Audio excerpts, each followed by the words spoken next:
Hey everyone, so let's have a look at what I am hacking up and butchering today. This is a really nice looking radio. It's a Realistic TRC621. It obviously look a little bit familiar. Normally it's the TRC451 in CB mode or CB model version. But this is the 621, which is basically the same radio, but it's in white, and it's got a black and white panel instead of the wood grain and silver. So, this microphone actually doesn't come with it, but normally it would. I'm not sure what it came with. Actually, I think it comes with a black microphone. But yeah, this radio was obviously a marine radio. That's why it's in white. I'm not sure how many countries have the white versions of CB radios, but in Australia, at least anyway, we had 27 meg marine channels, which were up around about 27.68 to 98, something like that. There's about 10 channels up there on the zeros for marine radio. Sorry if I'm explaining all that to everybody and you're all saying, yeah, of course, everyone knows that, but I'm not sure how many countries actually had 27 meg marine. And so obviously what happened then is and most of those were AM radios probably. You hardly ever see any sideband, but this is a sideband radio. And those marine radios for sideband, there was only one sideband. I think it was upper. I'm not sure. But basically you had either AM or sideband. There was no upper or lower. I think it was upper. So there's a few differences to this. Channel 88 was the emergency channel. That's 27.880. And you can see obviously the lights, instead of being AM, USB, LSB, it's a TX light, and then it's got AM and sideband. The squelch, that's it hasn't got the dimmer, but it's got the squelch on there. RF gain, but it's got when you pull it for the noise blinker. So yeah, and clarifier still, and the volume, that's standard. So this one, I've put a micro in there so that I've changed this to a rotary encoder, and then given it 99 channels. 99 minus 19 to 99, plus the subs as well. 3A, 7A, 11A, and so on. 15A, I put a little dash there, and 19A, put a little dash there. I like leaving these as an LED display. I'll show you a little bit more about that when I open it up and show you. And then also it's got the zeros. If you click this, it brings on the channel 88 button, a light, and that tells you that you're on zero. So that's 27380, and that's 385. 27455, 450. So it goes through the zeros. This switch, normally it's a 2-position switch, but I found when I opened it up, I could file a little bit of metal away and make it into a 3-position switch, because it is actually a 3-position switch. It's just got a little bit of metal stopping it from going all the way. So I just filed that out, and now I've got 3 positions. So down this way is lower sideband, in the middle is AM, and this way it's upper. So it's kind of a little bit intuitive, but it doesn't say on here properly. And obviously this is just AM or sideband. So lower, upper, AM. So this was just a single upper sideband, single sideband radio. Now it's a single sideband, but upper and lower.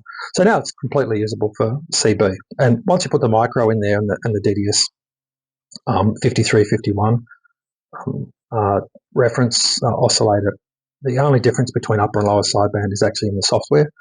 So that's easy to add both sidebands into this radio, even though it was originally only shipped with one sideband. So it was pretty easy to do, to sort that out. Yeah, I think that's probably about it. I'll open it up in a minute. Oh, the other thing too, I got these really nice screws. I don't know if you can see that or not. It's not going to show up. Oh yeah, got these really nice stainless steel X screws I put on it.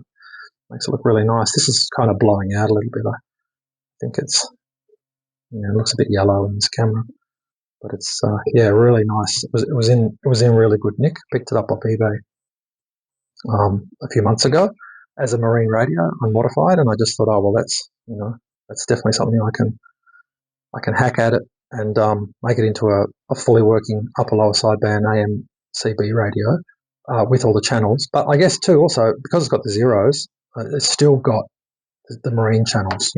I think that's 68. I can't remember what they are, but the emergency channel on marine was 88. So 880, that's channel 88 marine. Pretty easy to remember. 96, yeah. So still has the marine channels on there, but also all the CB channels. So 55 upper and 35 lower. So it's a fully functional CB, which before it was basically a 10-channel marine radio, and I think they still use marine 27 meg, but not many people. I'm not really sure. I'm not really familiar with that. But yeah, really nice looking,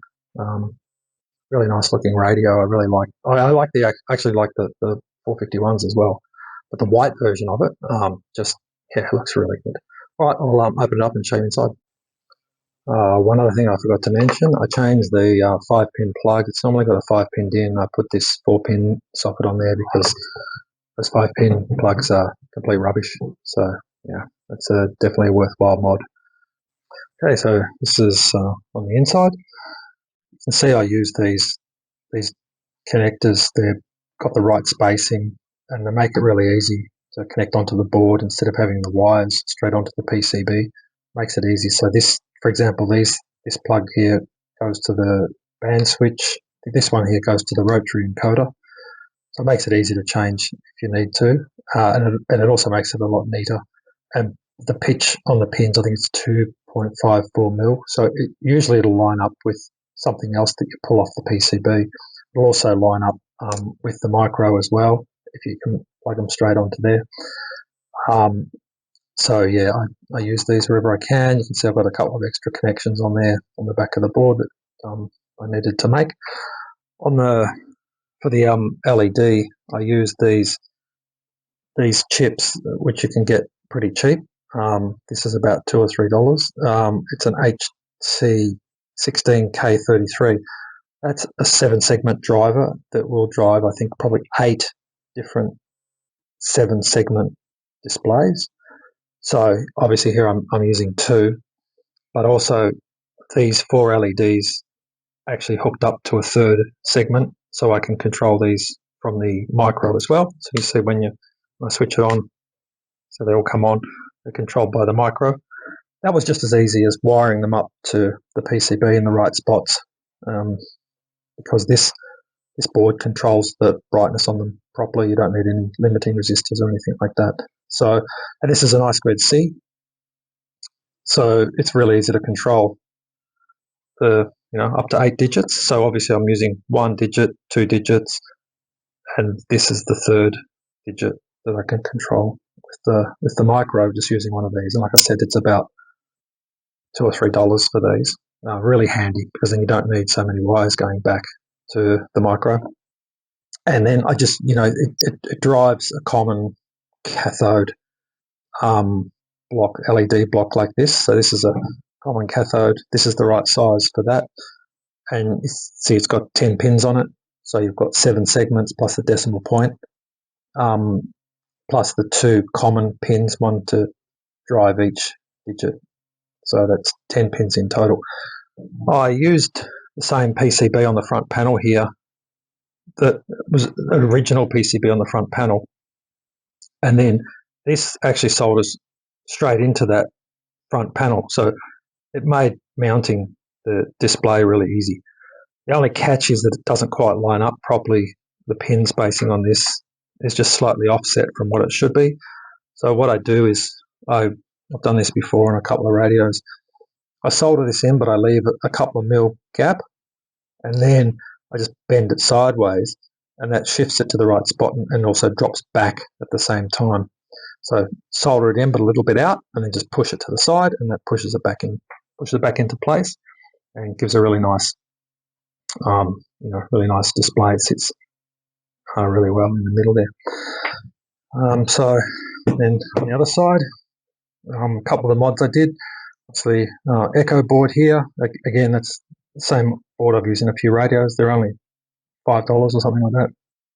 And like I said last video, I'll probably do a video just on fitting these. They're not that easy. You can't just drop them in because they don't work on the microphone level. You've got to put them on a different level, and also the output impedance needs matching. And then you sometimes have to change a couple of components on here to make it work properly in a CB. But otherwise, the quality is really good. And as I said last time, this chip is the same chip that they'll use in an Anytone Quad 6 for the Echo. It's the same circuit and everything, basically circuit straight off the data sheet for the Echo for that particular chip. So here's the micro, the Arduino here, which is one of these 3.3 volt C3s. They're only a few dollars, maybe $4 or something like that. And and that just dropped into the board after I pulled some parts out, pretty much dropped straight into the board. So it's a nice solid connection. And then the 5351 DDS unit. And again, I've modified it to change that. You can't really see it. I modified it to fit a TCXO on there, so there's no drift, and it's really, really accurate, and it won't drift. So yeah, very, very nice thing to do to those whenever you're fitting these. I've got another video. I'll put a link at the top of the video here so that you can see how to change that, to modify it to put a TCXO on there. They're only a couple of dollars and well worth it. They make the thing super stable, rock steady, and really, really accurate. So this radio, when it's on frequency, like when you adjust the clarifier to be on frequency, because it's an unlocked clarifier, when you adjust it to be on frequency, you'll be within 2 hertz of the actual channel that you're on. So the clarifier comes in here and plugs onto the micro here. So ground 3.3 volts, and this is one of the analog inputs for the micro. So easy to drive the clarifier off there, and then the clarifier is sort of plus or minus about 500 hertz. And then also the micro knows when the clarifier is on frequency, and that's how you can get it so accurate. But what I do on these radios when I've got that TCXO fitted and the clarifier is unlocked, I use this decimal point here to show the micro controls that. The micro knows that this is on 0. So when the clarifier is centered, that little dot comes on, and if you go off frequency a little bit, and it goes off. So there's a little bit of a dead spot there. It's a bit hard to show you, but there's a bit of a dead spot. But once you're on frequency like that, then you're on frequency to within a couple of hertz. So it's really, really accurate, very nice. So what else did I do here? Oh yeah, so again, when I did this last time as well, the DDS unit, I've got the 2 cables that come off here for the 2 clocks running through this 50 ohm coax. It won't show up, but this is actually shielded. They're shielded coax cables, and that stops a lot of the RF that comes out of these from getting into the receiver and causing all the little birdies and whistles and tones across the band. At least I think it does anyway, because these do throw out a bit of rubbish. So yeah, what else have I done? Obviously, a full recap and alignment, and it came up really well. And this radio was in really good nick inside. No one's touched it until I came in and butchered it all. It's in really good nick. You can see no one's knifed the coils and all the rest of it. So yeah, it was like brand new until I got my hands on it. So yeah, I also put an LED in the behind the panel meter as well. There's the display chip in there, which hooks up to the LEDs on here, and you can see that cable comes across there and goes into the micro. It goes onto the board anyway, which goes underneath to the micro with the I2C. And the I2C, it's the same, obviously, I2C that controls the DDS 5351 board as well.